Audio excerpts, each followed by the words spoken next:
Hey, good morning, good afternoon, or good evening. Welcome to another session of Voices of Healthcare Cloud. I'm Josh Thompson, a Microsoft account executive. I'm joined today by the rest of the Voices of Healthcare Cloud team, Shelly Avery and Vasu Sharma. We're really excited for today's content. We've got a pretty killer team lined up. But before we get to the topic and the team, we want to talk first just about some housekeeping items for any new people who are here today. And so first thing is we would love to hear your questions. We hope you're excited about this topic as we are. The questions are moderated, so they won't show to everybody unless we share them with the general audience. We can also respond to them as one-offs, where appropriate. Once the session's over, it is being recorded. We'll make sure we post that recording to our Health and Life Sciences blog. And so that will be out there as well in case you need to or want to review any of that content.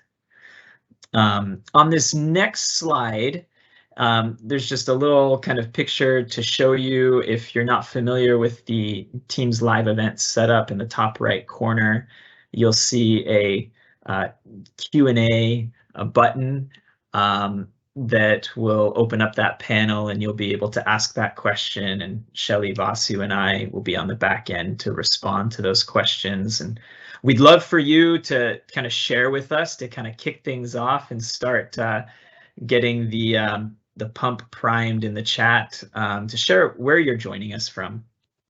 We'd love to just hear from you. And as we go throughout the session, we'd love to hear any additional questions.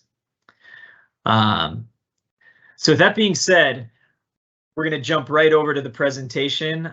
I would like to kick that off by introducing Sam Robinson, who's Microsoft's Chief Health Plan Officer, one of my favorite people here, and let Sam introduce the topic and some of the other presenters. So Sam, I'll pass it over to you.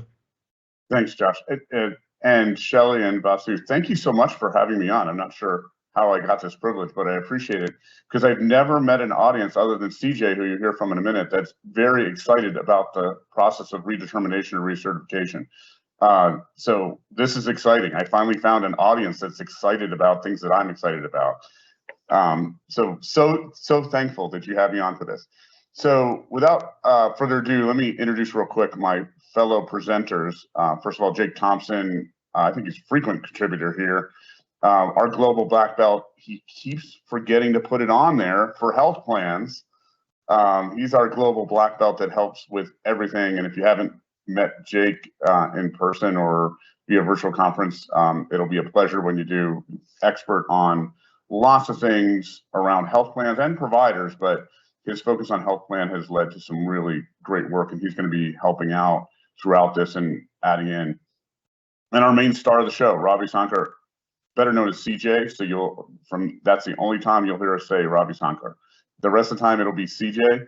CJ runs the healthcare practice for Sagitec. Sagitec has taken a lead for us in this redetermination recertification solution that I'm very excited for you to hear about. But let's just start out with what the agenda is. So we're going to start out just with the brief introductions we just did, and then I'm going to go take you through, as part of that, what is recertification redetermination. I assume if you're listening to this, you have some interest in it, so you understand it as well or better than even some of our presenters, not CJ, of course. But I just want to review the problem and what we found out there in the industry as we've been trying to tackle this problem before we found Sagitec and CJ. And we're so thrilled to have an answer to the questions that you ask me about this all the time. Every one of you from the health plan has spoken to me on this. So the recertification redetermination process, let's just start with that. It's mainly income and asset based, right? So remember, Medicaid, you have to be sick or qualified from an illness or disease connection, and you have to meet the income and asset bar, right? And periodically, it used to be annually, we would recertify you. Show me your documents, show me your bank account, show me your assets. The person, if you're not getting this, that I'm talking to, is the Medicaid recipient themselves. That in and of itself becomes a major issue across all segments, CHIP, Medicaid, LTSS, right? LTSS, they may not even have a computer. So they're getting a paper form in the mail with a whole bunch of other paper forms, and hopefully they fill it out and hopefully they send it back. For the insurer that's covering under that LTSS or managed Medicaid contract or however that's being covered, they're hoping they got the letter and they're hoping they fill it out. And, out there, love to hear from anybody who's recently got a mailing and copied their bank statement and sent it back in to anybody in the world. It doesn't happen that way anymore, right? So what happens is it goes into the bit bucket of our mail. Well, then we also had another complication that CJ will go into some detail. Those of you who weren't aware, we went through a public health emergency known as COVID. During that public health emergency, or PHE, because we love acronyms, during that public health emergency, we stopped recertifying because a lot of this is sometimes sending nurses out to make sure you're still qualified. It's doing a lot of other pieces, and we were trying to do the opposite, if you recall, of expanding Medicaid and expanding benefits, and we're not that interested in saying, maybe you're on the line, we don't requalify, right? Guess what's coming back? As promised, like a bad penny, recertification, redetermination, they're the same thing, they go by both names, is coming back, and it's coming back with a vengeance. And for the managed Medicaid plans, whatever segment they're covering, the big issue here is, how do I get to you? How do I get you to fill out the form? I can't fill out the form for you. If I could, I would, believe me. I can't fill out that form for you, so I have to get you to fill out the form, you to engage with Medicaid in state slightly different, you to engage with that state and fill out those forms. That engagement requires, I know who you are, I know where you are, I know how to get to you, and I can help you. Nothing says I can't help you fill out the form, meaning help you with the answers, help you, hey, you got to send us this, but I can't do it for you. So because of that, we were already having issues, because how plans do that is maybe they have one or two specialists, and my favorite, if it's not on paper, they have Excel, which is the new paper, right? Just here's an Excel spreadsheet, go call Sam and get him requalified. You can imagine how well that works. So what we want to talk to you about today is cover a little bit about the breadth of the problem, and then talk individually of how do I get around a lot of those issues that I brought up, and CJ will bring them up in a much more eloquent way, and move forward. And of course, we'll ask Mr. Thompson to jump in as much as he can from his real world experience of trying to solve this both with Sagitec and without Sagitec. So he's had the pleasure of trying to solve it both ways. By the way, the hint is it's much easier when we do it with Sagitec, much. Okay, and with that, let me turn it over to CJ, and we'll go to the next slide, which will start to take us through. So first, CJ, why don't you tell us a little bit about what Sagitec is? Like, why should we listen to you? So Sam, thanks so much for setting the agenda and setting the ground on redetermination. Sagitec was founded in 2004. Been working with state government and regulated industries. We provide solutions for public employee retirement systems, unemployment insurance, and managed Medicaid, of which I lead the business. Today, our solutions are used by about 7 million members globally. In addition, there are also about 800,000 employers who use our platform for various solutions that we have. The managed Medicaid business, we have a high trust certified digital engagement platform, which is purpose built for Medicaid member journey. Our clients include 2 of the top Medicaid plans. Last year, we engaged over 1.5 million members to get them to complete a health risk screening or get them to complete a wellness visit. It could be one of the HEDIS related measures, or it could be a follow-up post the ER visit. So we've been engaging members for a variety of other things. And earlier, prior to the pandemic, we had deployed a solution for redetermination. Prior to the pandemic, Sam, as you pointed out, redetermination was not seen as a big issue, or it was just being noticed as a big issue.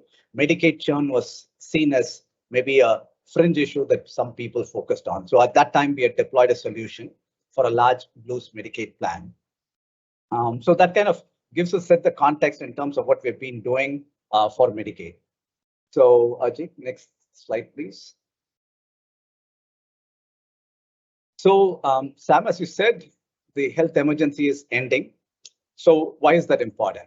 So as we spoke about it, because of the pause in the recertification. There are about 90 million members today enrolled in Medicaid. Just for context, it was about 72 million before the pandemic, and it's now swelled to grown to 90 million. And what CMS is anticipating is anywhere from 15 to 18 million of these members would fall off the Medicaid rolls when the pandemic health emergency ends, when it ends. So that's going to be a big chunk of people that are either going to be uninsured or they may be moving on to something else. Having said that, what I thought was interesting was this Urban Institute study that came out last month, where they had conducted a study where they had spoken with adults that were on Medicaid.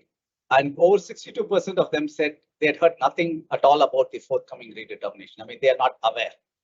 They didn't know that what the process is, or they're not even heard about it. And then of the other interesting nugget on that was only 29% informed were aware of any coverage option that was being told to them if they became ineligible. So the second thing is like they've enjoyed a benefit, and now if they become ineligible, they don't know what their options are. So only 29% are aware of that. And as we will see as we go down the session today, why both of these numbers are important. Take the next slide. Yeah, CJ, as we were transitioning there, I think you and I have had a lot of, chats about when's the right time to have this webinar. And I'm glad we're doing it today because this is what I'm hearing from a lot of folks. This is an unprecedented, time to address this. I think what I'm hearing from a lot of folks and reading from AHIP, there's not an expectation that the PHE is going to get extended again. So I'm glad we're doing this today. Just wanted to offer that up, and I'm glad that we're looking at the business case next here because I think you mentioned the term Medicaid churn. It's not just this permanently terminated bucket that's going to be a high volume in that category, but also that terminated / return. There's a lot of folks that have either never done this or they haven't had to do it since 2020 when the Families First Act was in place. So I'd love for you to kind of walk our audience through what this means financially and why we need to address this now. Good, Jay. So yeah, we talked about redetermination, but why is it so important for Medicaid plans? So Medicaid plans, if you look at it, the biggest lever that they have for increasing revenues is being able to address the Medicaid churn. So if members roll off the rolls if they roll off the plan Medicaid eligibility, then their health plan does not get any revenues for that member. So the Medicaid churn is very important. And as we look at it, there are two things that happen when Medicaid churn. There is one category where the member terminates, but they return. And that's roughly, we think about 10%. We have seen some data from health plans, it's about 10%. And why is this happening? This is primarily because the elaborate process that Sam spoke about. Somebody has sent a paper application. I as a member did not send it back in the right time. So my renewal date came. I did not recertify in time. So at that time I got terminated, and then maybe like my application got verified and I got reinstated. So, and what we've seen is the data shows that roughly it's about 80-85 days between somebody terminating and then being reinstated back into the rolls. So this is one segment of the population. And if you look at it, what we're doing is we have taken a sample Medicaid plan with 500,000 members. And if you see the 10% that terminate and come back in 85 days, the revenue loss for those 3 months or 85 days is roughly about $50 million, $51 million. Then there is a second category where the member is permanently terminated. And why does this happen? So the first primary reason for termination is like the member is ineligible. They have either had their incomes go up or they have aged out because they have turned 20 or they have turned 65, so they are no longer eligible. So what we have seen is about 50 to 60% of the termination reason of this category is primarily they are ineligible. And there is nothing a health plan can do about it. But what they can focus on is the other 40 to 50% that are really eligible but have not done anything. They saw the paper mail come in, they did not do anything about it, they just forgot it. So what can a health plan do to impact that? And so if you were to quantify that, that's what we have said for the 20%, it could be 430, but really you can, as a health plan, you can impact only maybe 30% of that, which is the 130 million. So together about 180 million, which is significant. I mean, like you can kind of play with these numbers. A lot of the CFOs that we speak to, they do that in terms of if the return is Maybe people who return is not 85 days, they return in 60 days, but still the numbers are big, is what we have seen. So CJ, just yeah, quick question. I thought you were going to tell us that the health plan could help and they found a way to cheat death. I thought that was where this conversation was heading here at the end there. You got that bottom 0.63% you were going to attack. But on the on a more serious note, I guess less serious note, on ineligible, that still has value, correct? Because they're going to, the large reason for ineligibility is asset accrual, right? And re-asset.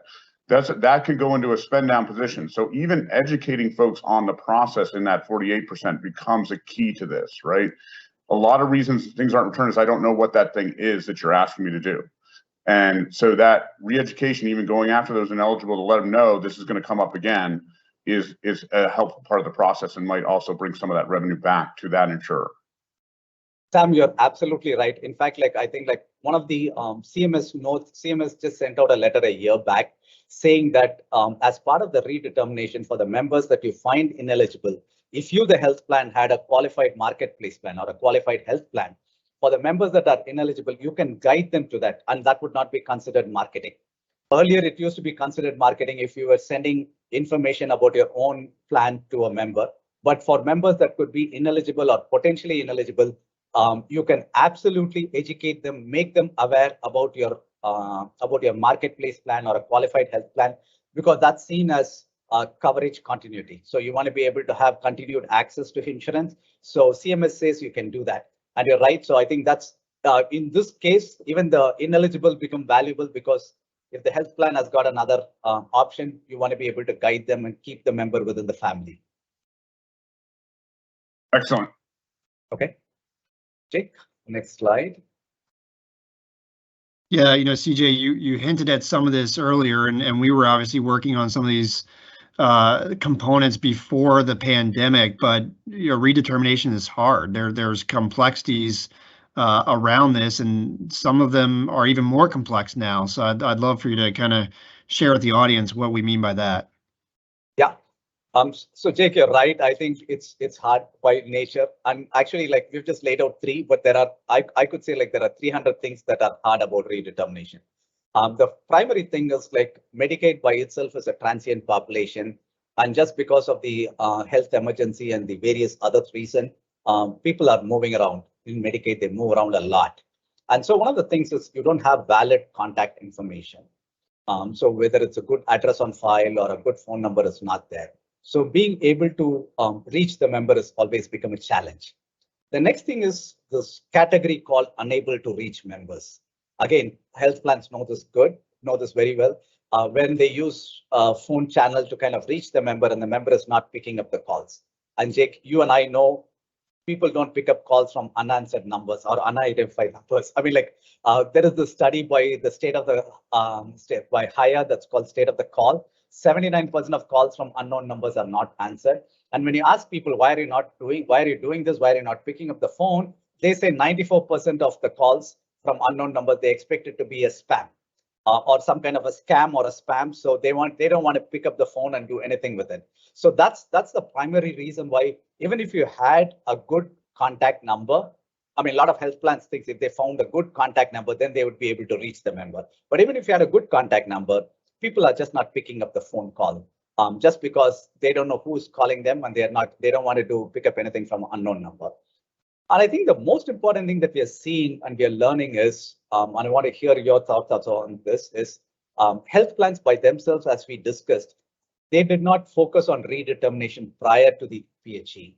But now that you've had this massive windfall of Medicaid members, you've grown your base by 25%. Now there is a focus. And what that means is you did not have an established process earlier. You did not have some technology or a system to do this. You did not have a process. You did not have internal people to do this. And now you're scrambling to set it up. You're either scrambling to set up both the internal process, a technology to manage it, a tool to manage it, and then also skill up your internal staff or maybe a vendor. You want to skill them up to be able to help the member. As Sam said, it's not just about you can help the member do it, but the member has to still do it. So if the member had questions, how do you get them to answer? So the lack of the internal processes we think is the biggest challenge for health plans. And as you said, the PHE is going to end and there's not too much time before you can set up all of this and get started. Yeah, that's a great point. And I know I said it in the beginning, but I think it's worth repeating here. The reason that it wasn't such a focus for most plans was it affected in a redetermination was happening throughout the cycle. It was not a large portion of the population that they had already covered. When you look at the combination of the expansive growth in Medicaid, both through ACA and then through the PHE, the public health emergency pieces, we now have a much larger population that we're dealing with, combined with a good portion of them have never been through this process. I can't emphasize that enough. So you're now trying to educate a massive amount of people in a very short amount of time with no process other than a spreadsheet and a call log. So it's a massive problem that every health plan is going to hit that is under any kind of Medicaid program. Take the next slide. Yeah, let's. Yeah, so this is great. So what are 4 things that an MCO can do? So the first thing is we think like you should take a multi-channel approach, not just focus on letter mail or call center, but focus especially on texting. And there has been some discussion about, hey, can states do texting? Can Medicaid plans? There is this TCPA ruling against Anthem. And what does all of this mean? CMS has been very specific again in their plan guidance to say like, hey, you can use any mechanism to reach the member because this is again key to ensure coverage, continuity of coverage. You can do texting, you can do any kind of method, you can use any channel to do it. So we think like the health plan should look at a multi-channel approach and with specific focus on SMS and texting. The second thing is know your member. Again, like the information you have is what you have, but still when you reach this member, whether through texting or a call, validate that the address on file is good, find out if they have any alternate contact numbers. But more important, also look at if there has been any change in income or household, so that it will kind of help you as you go through as you can help the member with the redetermination. The third thing is educate and guide members on the recertification process. And as Sam said, I mean, like Sam just said, like some of these members have not gone through a recertification in their life. And in fact, like if you look at it, the PHE paused recertification sometime in April of 2020. So what that means is it's not new members since April 2020. It's basically members who were there since April 2019 have not been through a redetermination at all. So they have not seen a recertification process. They don't even know what it is. So basically for the last 3 years, you had new members come in, they don't know about the process. So you want to be able to educate them. You want to be able to first create the awareness on why this is important for them. And then the last one is the continuity of coverage, where like we spoke about it as like if you find there are members that could become potentially ineligible, then you want to be able to create awareness about your qualified health plan or your Medicaid, your marketplace plan, so that you can guide the member into those. Again, a lot of the health plans today, when they look at marketplace and the Medicaid, they seem to have similar networks, provider networks. So if somebody's got a doctor in there or a PCP as part of their Medicaid, highly probable that they are also there in the marketplace. So being able to educate a member on all of these becomes very important for the health plan itself. Sam, any thoughts on this, Sam? Anything else? I think you've got it down. I think that number 2 is really important, right? You can start that process now, today. You don't have to wait for the recert in January, February, whenever it hits, right? You need to get your roles cleaned up. And I also want to address, maybe if you're not as familiar with the Medicaid population, texting is huge.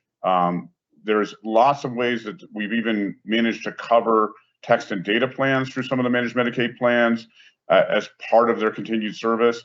It is actually the most reliable way to get folks integrated in.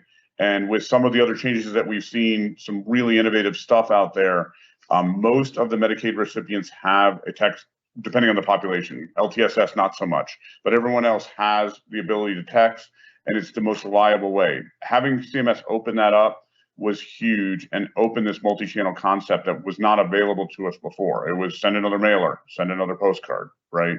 So very, very important. And I agree. To reiterate what Jake said, plans need to start this now.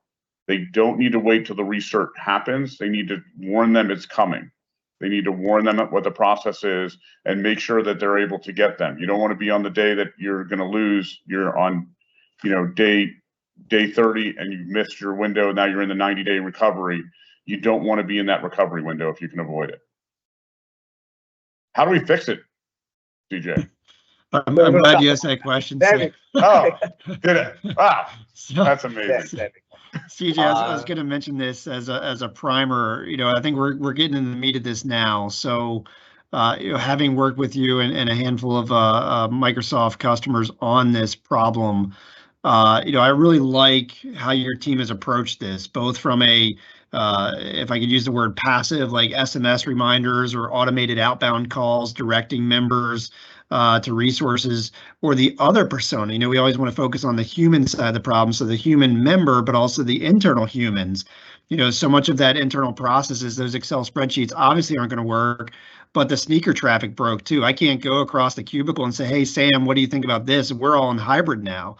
So there's added complexity even internal. So you've built out some of the solution around the internal processes for those advocates, field workers, even community partners that are helping guide those members to form completion. So I'd love if you could, share how y'all are doing that. Sure. So thanks, Dick. Thanks. That's a good segue into what we wanted to talk about. So the first thing we want to be able to do is use technology. So we spoke about it. There is no internal process. So what is the best way to do this is you want to be able to reach 100% of your population, and you want to be able to use technology, some automation to be able to reach the broad segment of the population. So text reminders, automated calls, be able to do bidirectional SMS for some basic questions. Is your address valid? This is the address on file. Has it changed? Or something like has your income changed? So some kind of simple question. So this can be rolled out to the entire population. So we think technology will allow you to do these kind of automated campaigns. Then once the member raises their hand and says, what? Yeah, this is great, but what? I don't know what kind of document am I supposed to give as an income verification? So they have all these kind of questions that they have.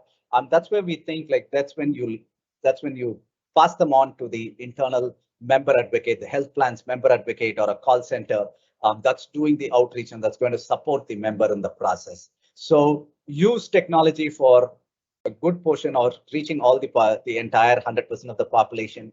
And for people that need assistance or people that you think, like Sam's favorite one is the LTSS. So the ones that are really important for you, that are really valuable for you, you want to be able to use the human touch to get them to be able to do it.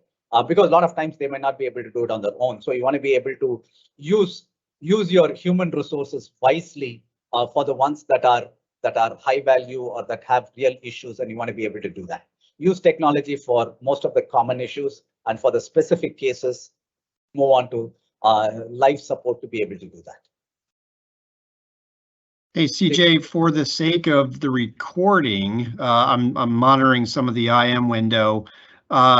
Question regarding the text messaging, can it handle different languages? Can it handle bidirectional translation, et cetera? Absolutely, it does. I mean, so today we are doing texting in about 5 languages. And incoming languages could be, you just take the incoming languages, we have automated response trees that do that.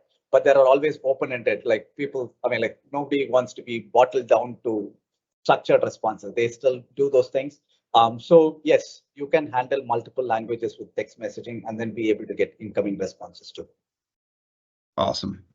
Now, Sam highlighted this. We really need to know our members. And yes. I think you're going to unpack that in the next couple of slides here. Can you speak to how we're using analytics for this outreach? Sure.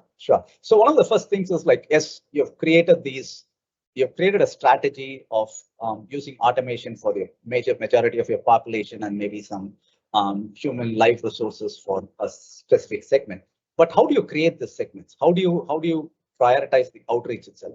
So when we look at it, you want to be able to do, for example, you want to be able to do the first time renewals. So members who have never been through a redetermination. So anybody who became a new member after April 2019. So they have not been through a recertification in the last 3 years. So it's a first time renewal for them. They don't even know that they have to renew. So how do you create? So you want to be able to do a much more high touch, high intensity awareness campaign for them.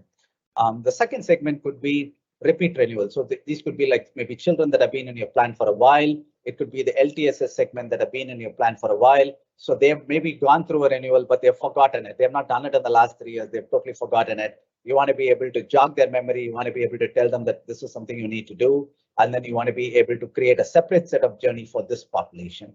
And then the last one is be able to identify potentially ineligible. Some of this data is already available with the health plan. So aging out, you should be, a health plan would be able to identify those members that are aging out. In addition, you can also use the, as we speak about like be able to ask the member whether their income has changed, their household has changed, composition has changed. So you would be able to kind of make a judgment on the potentially ineligible. And then even in that case, you want to be able to see if they are, you can guide them into a marketplace plan. You want to create the awareness. Again, what we want to be able to do is, first of all, create these segments, use analytics to create these segments so that then you would be able to create those appropriate member journeys based on the segment. So whether it's high intensity for the first time renewals, maybe slightly lower intensity for the repeat renewals, and then a totally different path for the potentially ineligible members. And what do you think? Yeah, CJ, I think we should highlight that. You and Sam have both commented on this, but again, in the context of this being an unprecedented undertaking, this funnel might look a bit more like an hourglass, because I think the stat you had at the beginning was 15 million are probably not going to qualify once the PHE ends. So important, right? We have to assist these members transitioning to other available coverage, because disruptions in care is absolutely what we want to avoid. Is there any comment that you or Sam want to just double click on that? I feel like that's so important and so unique this go around. Sure. Yeah, I think like one of the things we've been talking about, and I think like some of the health plans are very interested, is they've created, as I said earlier, they've created these common networks across both Medicaid and their marketplace plans. So they want to be able to, so that is one thing that you want to be able to make the member aware that, hey, you're not going to lose, you're going to still continue to see your same doctor if you had a PCP, somebody that you've seen for years as a child, and you want to be able to continue with that. So being able to create that awareness is important. And then once the awareness is there, then being able to guide them into the marketplace, and maybe you hand them off to another group that's going to help them with the enrollment there.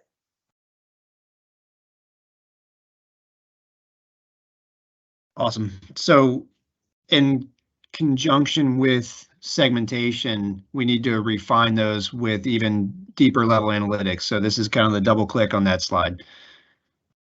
Yes, it's kind of a double click. And see, one of the things is analytics is not once and done, right? I mean, like you create your initial segments and you create these member journeys. And then as you go through the process, you're going to see members raise their hand and say, you know what, I want to be able to do this online. I mean, like just from a redetermination perspective, one of the things is you can do a paper application, or you can, most of the states today have a state eligibility website where you can go create an account and then complete the application or the recertification. And the last one is go in person to a county office or a state office and then be able to do. So based on whatever a member chooses, you would be able to walk them through a different journey. So what we're saying is like, it's not going to be like you need to refine your segments, use the analytics to kind of refine your segments as you go along, and then refine not only your segment, but also the messaging that you're doing. So if somebody had a change in household, so they had a new child, maybe it makes them continue on Medicaid for this. Maybe if they've had a change in income, so that they become like, maybe they are partially, they're now part of the expansion. So they're maybe no longer involved, or they're no longer eligible for Medicaid, but now they can get some premium credits if they went to a marketplace. So getting all of those, being able to create those sub journeys once you have some initial data and then be able to do that, we see this as a continuous process. And the best way to do this is with systems, right? You need to use technology and you need to be able to automate this. Again, as Sam says, This is not something for an Excel. You can create maybe an initial thing in Excel, but then as you start seeing these various segments kind of create subsegments, you want to be able to do, you want to be able to use marketing automation. You want to be able to do some campaign automation, create these journeys and run them through those life cycle of those journeys, automate it and be able to do that. Agreed. And CJ, I have two questions. One from the audience, but one just I'm curious about. In other member outreach discussions we have with plans, we often talk about this, this data analysis section here about the benefit of enriching that data. There's other first-party sources that may live within other, I'm sure this doesn't apply to anybody, but other data silos within the enterprise that we could bring those together, but even potential third-party sources like, an Experian Health to maybe fill in some of those gaps. Do you see that being leveraged? Do you see that playing out in this scenario? Absolutely, because I mean, see, at the end of the day, you're going to have you might have a phone number for a member, but that might not be the greatest number. So you want to be able to look at a third-party source like Experian or a LexisNexis, do some skip trace to identify additional numbers, or it could be some address validation. In addition, it could also be today there is also some discussion about the states themselves being able to do some ex parte validation, which basically means they're going to look at some IRS data to see if a member is automatically, if the income has not changed, they want to be able to do an auto renewal. So those kind of third-party sources are available in the state. Maybe the plan itself might not have, but the plan might have richer data. They might have found out that the member is still unemployed or is not doing this, is still the same condition. So using that kind of data and then first party or third party definitely makes sense in enriching and kind of being able to do that here. Thank you. And then the follow-up question, just want to make sure this is available for the recording, not just when the IM, but you've got highlighted in green the community partners here. Can you share a little bit more about their role in this process? How I mean, is that health fairs? Is that food banks? Kind of like what that is, but also the additional question within that question is, how do we close the loop on that data? If we send something out to a community partner, can we get that telemetry back so we know we're engaging with our members? Sure. So the community partners are slightly different here. What's happened is, like, if you looked at the marketplace, there used to be this thing called this group called navigators. So these were navigators were basically people that were helping people enroll into the marketplace plan. So the same navigators have also been classified as community partners in some states. It could be a church, it could be a faith-based organization, it could be a library, it could be a CBO, it could be a nonprofit. There are different community partners available in different states. And what they do is basically they provide the infrastructure to help members with eligibility. Again, if you look at it, there are a variety of benefits eligibility. It could be like a SNAP, it could be a WIC, it could be for Medicaid, or it could be for a marketplace. So these community partners typically specialize in this eligibility verification and helping a member with it. So in the case of complex conditions, you want to be able to, so somebody's got health-related disability plus something else, then you want to be able to use a community partner. Or a member does not have access to a laptop. They want to be able to do it efficiently with online, but they just don't have access to a laptop. Or then they can go visit a community partner who could be it could be a library, or it could be somebody else that would help them fill out the application online. So typically a community partner it varies from state to state. Again, that's the beauty of Medicaid. You can't say like there is a community partner in every state. Some states like Texas have it, Illinois has it, some states have it. So wherever it's available, you want to be able to get this directory of community partners. And then if as a health plan, you're not able to guide the member, you want to be at least be able to hand them off. Again, you would be able to hand them off. And again, I don't know whether you can get the data back, but at least you can reach the member and say like, yes, I completed it. I went to this community partner and I've completed it. Completed the application. So you would still be able to get some data back and then be able to see if the member needs any additional help on that. Excellent. Yet again, to answer your question, that Jake, that often, if they don't know about this process, they don't know anything, the ability for the health plan to guide them to a community partner is a service in and of themselves, right? So it does help the health plan, but it also helps that member who may not know how to access a community partner, where to get information, and we can do a warm handoff to that community partner to say, here's my member that's coming in, they're in a recertification process. So that's the other availability, that's the other thing that the plan can do, is just make them aware that this exists. And as both you and CJ dictated or went over, that segmentation becomes important, because we don't want to just automatically set a process up that everybody hands to this community partner. In the case of getting that third-party data, they might already be requalified automatically, which is required by law if there's no changes, right? So that might eliminate them and not flood that community partner. So again, sub-segmenting to only those who need a community partner, to getting them to that community partner, is a huge part of this process in order to make it successful, because success equals getting a determination at the end of the day. Great point, Sam. So I'm gonna ask us to maybe head to this next section, because I want to make sure we don't miss any of the other nuggets that CJ has here. CJ, maybe you can share what this starts to look like. We're starting to show what some of the tools look like and how this would benefit the different personas involved. Sure, absolutely. So going back, I mean, like, one of the things that we focused on as part of the solution is have these tools that would help the health plan staff. So if you have a member advocate, or you have a call center staff that's going to be reaching out to these members, the first thing we are looking at is what's called a digital checklist. Again, this goes back to the analogy that Sam had. We have all done paper applications in our life. We have completed a lot of applications in our life. One of the first things we do is we see, maybe once you get something in mail, or you want to look at a process, you go through it and you think, hey, this is going to take me 2 hours, 3 hours to do. So you know what, I'm going to do it 2 weeks later, 3 weeks later. So you just keep pushing it down. So it's kind of like a cognitive burden for you to kind of devote the time to do it at one go. So what we have tried to do is kind of break it down, and that's what the digital checklist does.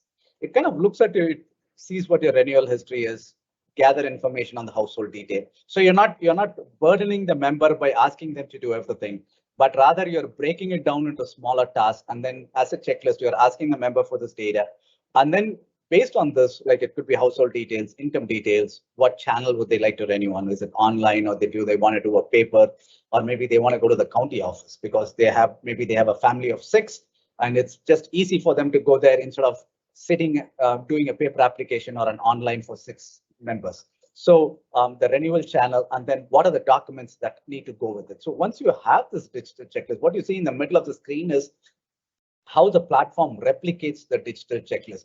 Again, it's about creating the checklist, but also gathering information that moves the member along. And once you have this digital checklist, you are then able to nudge the member along the process so that they get to the end, which could be like a community partner, or it could be like, hey, you go online and complete it, or you need to gather this data, you need to get a medical certificate from your doctor. So at least it takes them to a point where it's not the whole application, but it's parts of it. And then by the end of it, they are able to assemble the whole application together. So that's what the digital checklist does. But more important is the one that we've been talking about is like, how do you even create a sense of urgency in the member, right? I mean, like, they have not done recertification. How do you create this sense of urgency? And this is where we want to be able to use some behavioral psychology techniques to be able to have a message library that's got different messages, and you want to be able to test out these messages, A/B testing, or you want to be able to send it out so that the member is kind of provoked to do an action, to kind of provoke them into action rather than just be very passive about it, is what we want to be able to do. And those are the tools that we're going to talk about as we do this. I'm so glad you brought up nudge theory and, adding those loss aversion techniques in the messaging, because this is ultimately about changing behaviors of the member so that they do redetermine. CJ, you mentioned on the previous slide around kind of removing the barriers, friction points for the member. You're also trying to make this a lot easier for the day in the life for those assisters of the members. I can imagine, everything we've talked about, folks would be thinking, hey, without some of these tools, this is a tremendous administrative burden. I'm just curious, as you walk through these tools, if you could highlight what you've heard from folks that are using, and any success metrics that you've captured, like, hey, this is definitely decreasing the cost of outreach, et cetera. Yeah, so going back, I think that the nudging piece of it is very important because it kind of provokes action. But the second part of it is like what we have done is like these tools, like what you're seeing in the screen is the link to community partners. We spoke about it. So this is again like for a state, but this is the state of Texas. Texas is rich in terms of having this community partner network. So when we created the solution, when we created the platform, we created this community partner directory, which kind of helps the member advocates kind of quickly point the member to the right source. So there are, I mean, this directory is set up based on language. What are the languages supported at the community partner? So if somebody speaks only Vietnamese, you want to be able to identify somebody that can do it. Again, they don't need to go physically be with the community partner, but somebody who knows how to do it, speaks the language, culturally aware, and then do that is what you want. And what we have seen is more than the cost of outreach. What it does is you want to be able to onboard your member advocates fast, because we spoke about it. There is no prior process. You want to now train your. It's like just like you're making your members aware of recertification. You need to make your internal employees also aware of recertification. What is the process involved in it? How is a member? I mean, they need to have the empathy of how a member is going to go through the process, right? So what are the places? What are the tools? So what the content on all of these tools allow is they equip the member advocate or the health plan staff to have a meaningful discussion, an empathetic discussion with the member itself. So on the right, you will see a knowledge base. You want to be able to have these list of FAQs and kind of have them grow, have the knowledge base grow as members keep asking you questions and you answer them. You want to be able to do this so that over a period of time, the member advocate is reasonably knowledgeable. On day one, they're going to be very challenged about what the process is, and they're going to be as challenged as the member in terms of what it is. But they need to have a different set of knowledge. And when the member comes to them, they are seeing the health plan as a trusted source and authority. So you want to be able to display that authority to a certain level in terms of being able to guide the member to the right place. So Jake, going back to your question, I think like the biggest advantage we have seen with the health plan for the health plans is you're able to upskill your staff faster. You're able to get them onboarded faster, and they are able to have much more meaningful discussions with their member in terms of helping the member through the process itself. Obviously leading to redetermination as the lag measure. Right. You've covered a ton of ground, CJ. I guess for both of our for our leaders on this call today, Sam and CJ, maybe just a quick recap, and then did we miss anything? Sure. So I would just say, let me just recap. So again, as we said, what should a health plan do? A multi-channel approach with specific focus on texting, which is very powerful. Sam, we've spoken about this earlier also. Even if your address changes, your phone number doesn't change nowadays. People are holding on to their phone numbers. It's become a unique form of identity. So texting is very powerful. Know your member, get more details about them, validate the address on file, alternate contact numbers. More important, find out if they have a change in income or household. This would help the health plan kind of customize and educate the member on the recertification process. More important, create that awareness. And then that awareness is created only by repeated campaigns. It's not like you send a notice and then people, in fact, like one of the campaigns that we are setting up is 60 days before recertification. It's almost like 8 touch points over a 60-day period. You want to be able to impress the member on the importance of this with escalating messages. And then for members that are not, that could be ineligible, you want to be able to guide them for continuity of coverage to a alternate qualified health plan or a marketplace plan. Sam, anything else? Yeah, what I would add to that is start now. You are already behind, whether you know it or not. You are behind. You're going to have to pull together a team. I think Jake refers to them earlier as internal humans. You're going to have to find your internal humans, repurpose them to this, and start to involve a multidisciplinary team, right? Marketing, your research team, your core team, and your CSRs. To reiterate what something from the last slide that CJ brought up, that education starts across the organization. You might be getting a call into your customer service system that just says, I got this weird letter from Medicaid, do I have to do anything? You do not want that call dropped. You do not want to miss that opportunity to move that into your research team immediately and not drop that opportunity where someone's actually reaching out. So an internal human education effort as well as an external human education effort is really required, and you're already behind. We're going to relabel this the internal human webinar now. But CJ, I'm glad you brought up the word empathy as well, because yes, we can bring, you know, AI and bots to help all this, but this is just a massive undertaking, and we need humans connecting to humans to help navigate all this. This is not meant to say, you know, but wait, there's more. but a lot of what you've talked about is part of an offering that you've already built. Your team's already built, CJ. It's already on the Microsoft App Store, so it's something clickable for customers to you know. I don't want to make it sound like next finished rainbows and kittens show up, but it is an offering that's been vetted by Microsoft architects and resources, and we've deployed. Excuse me. So can you maybe share a little bit of, yes, this is redetermination is one use case, but it's part of a broader package that your team delivers. Absolutely, Shah. So Jake, what we have seen is just a 2-minute pitch, 1-minute pitch. It's like if you look at health plans, Medicaid plans specifically, they are focused a lot on their core systems. It could be like a core claim system or a care management system or a member services. All of these are systems of record. But what we're seeing is they don't have systems of engagement. So they're not able to, and when we talk to them, they look at a call center as a system of engagement, but that's not really the case. So what we've built is a solution on Dynamics that allows, that follows a Medicaid member journey, all the way from digitally onboarding the member, being able to do health risk assessments, health risk screening, remind the member about HEDIS care gaps, help them with redetermination, and also if there are any, being able to deliver any rewards along the way. So it's a set of use cases that can be lighted up one by one, of which redetermination is one of it. And we posted that link in the chat so that you can click on it right now and go explore and contact Sagitec or test drive it, whichever you prefer. So that's in there. And now, Josh, we also have a form that we'll be posting in the chat to continue receiving notifications about this and sign up for future webinars. Josh and Michelle, if you could add that into the chat, that would be appreciated. And I want to thank CJ and Jake for your time and great discussion, and turn it back to Joshua to close us out.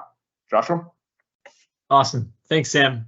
And thank you, CJ, Jake, and for all of those who took the time out of their very busy days to attend this session. I hope you got a lot out of it. This is going to be our last session this calendar year, so we hope everybody enjoys the end of year holidays and is able to enjoy some time off. As Sam mentioned, we've put some resources in the chat. We're also going to post all of those resources on the blog page with the recording and everything else. And then definitely tune in again in January. We've got a great kind of pipeline of content that we're in the process of finalizing for the January-February timeframe, and are really excited for those sessions. So hopefully we can get some of you back for each one of those. Thanks again, Sam, CJ, Jake, and everybody else. We hope you have a great day and a great holiday. Thanks for your time. Yep. Take care.